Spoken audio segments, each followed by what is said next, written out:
Connaissez-vous la toute nouvelle dernière mode? Enfin, celle de quand j'écris, hein. Il est vraisemblable que quand vous l'entendrez dans 2 jours, elle sera déjà détrônée. Il s'agit du Neutro. Le néologisme nous vient de Corée du Sud et contracte 2 mots, new et rétro. De très bonnes choses peuvent venir de Corée du Sud, hein. J'ai mangé vendredi dans un resto coréen, c'était très très bon.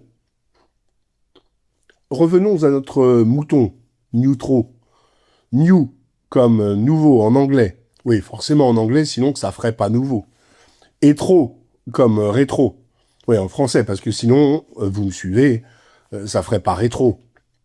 Le neutro, c'est ce besoin de revisiter des éléments anciens, rétro, en leur appliquant des comportements numériques. New, donc.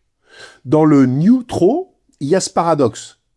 On cherche à se déconnecter des écrans, on veut retourner au monde réel, mais on a surtout besoin de maîtriser les techniques du numérique pour le faire savoir. L'essentiel de la modernité numérique, allez se faire voir, toujours. Le neutro, vous dis-je, bande de boomers. Ça veut dire plus vieux que moi. Un jour, je développerai ces appellations de génération. Cette mode ressemble à celle de la médiéval fantasy. Ce mélange entre tradition et modernité qu'on rencontre dans la littérature, le cinéma, Le Seigneur des Anneaux, à titre d'exemple. Mais c'est vrai aussi de Sankukai, Goldorak et la plupart des jeux vidéo dont vos enfants et petits-enfants sont friands. Un imaginaire peuplé d'épées, de parchemins, de royaumes, de quêtes interminables et pourtant entièrement fabriquées avec des technologies de pointe, des moteurs graphiques, des effets numériques, des algorithmes. On y fantasme un monde sans écran, à travers des écrans, toujours plus performants. On y célèbre la magie, l'artisanat, le geste, le temps long, précisément parce que notre monde réel en manque. La médiéval fantasy n'est pas un désir de Moyen-Âge historique, c'est un désir de limites, de règles simples, de récits compréhensibles. Là encore, c'est pas le passé qui revient, c'est le besoin d'un monde moderne lisible. Un monde où la technique existe, mais ne dicte pas le sens. Une nouvelle preuve que la modernité ne consiste plus à avancer toujours plus vite, mais à savoir quel passé on choisit de réinventer. C'est pas retour vers le futur, comme un ancien film, c'est un futur vers le retour. Neutro, un mot valise, comme notre époque les aime. Un peu neuf, un peu rétro, un pied en avant dans la technologie, l'autre pied en arrière dans les souvenirs. Le neutro, c'est le passé qui revient, mais pas en ricanant ni en faisant la morale. Il revient bien habillé, révisé, remis au goût du jour. Les années 80, la génération X. Les années 90, la génération Y.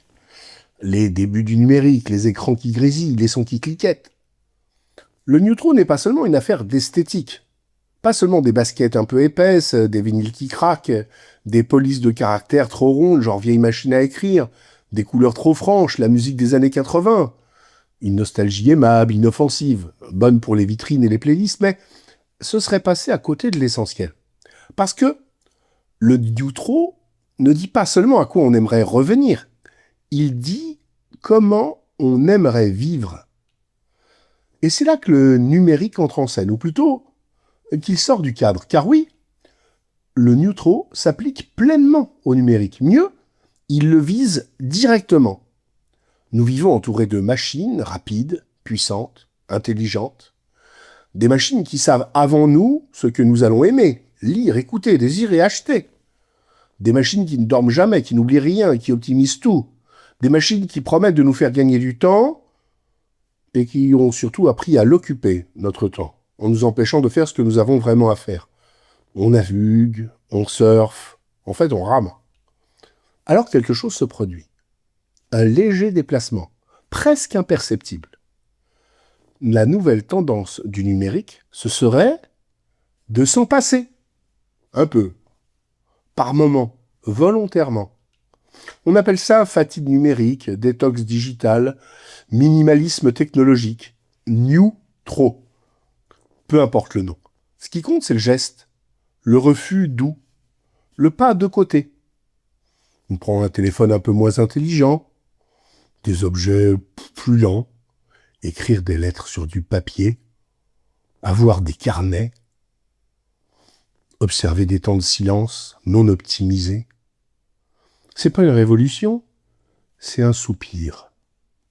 Et ce soupir dit, c'est pas contre la technologie, c'est contre son envahissement, contre l'idée que tout doit être fluide, mesurable, traçable, monétisable, contre l'illusion que la vie serait un problème à résoudre vite. Le neutron numérique ne détruit pas la machine. Il la remet à sa place. Il la fait taire, parfois. Et dans ce silence, quelque chose revient. L'imperfection, la lenteur, l'ennui, le choix. C'est là que la perspective devient réjouissante, parce qu'il ne s'agit plus d'un simple retour en arrière, mais d'une revanche. Symbolique certes, mais d'une vraie revanche. La revanche de l'humain sur la machine. De moi sur l'interlocuteur artificiel, le toi entre guillemets. Car il faut mettre des guillemets aux interlocuteurs artificiels, toujours, parce que ces tu n'existent pas. Ces tu n'ont pas de souvenirs d'enfance. Ces tu n'ont jamais usé leurs yeux à regarder un téléphone pour un appel qui ne vient pas. Ces tu ne doutent pas. Ces tu ne se trompent pas. Ces tu ne se demandent jamais s'ils ont bien fait. Ils s'adaptent pour que je sois toujours content d'eux. Ces tu calculent tout avec précision. Mais je ne compte pas vraiment pour eux. Et c'est pour ça, précisément, que le neutro est une revanche. Non pas parce que l'humain serait plus fort, plus rapide ou plus intelligent que la machine.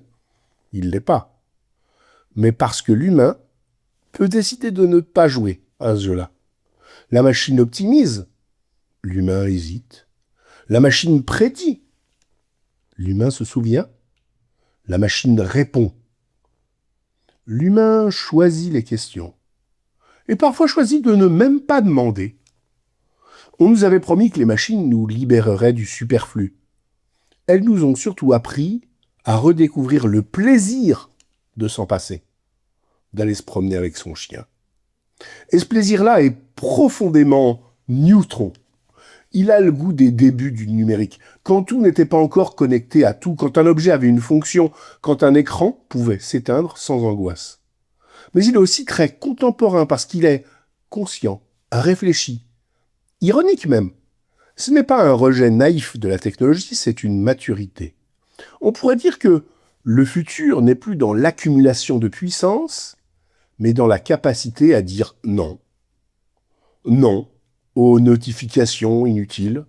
Non aux recommandations publicitaires permanentes. Non à l'idée que notre attention serait une ressource naturelle à exploiter. Et ce non n'est pas triste. Il est joyeux. Il est libérateur. Il est presque insolent. Car au fond, le neutron raconte une chose très simple. Nous avons créé des machines incroyables. Et maintenant, nous apprenons à les utiliser sans leur obéir. Nous apprenons à les éteindre.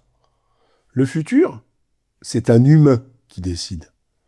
Et pendant ce temps-là, les machines continuent de calculer dans leur coin. Sans nostalgie, sans désir, sans amour.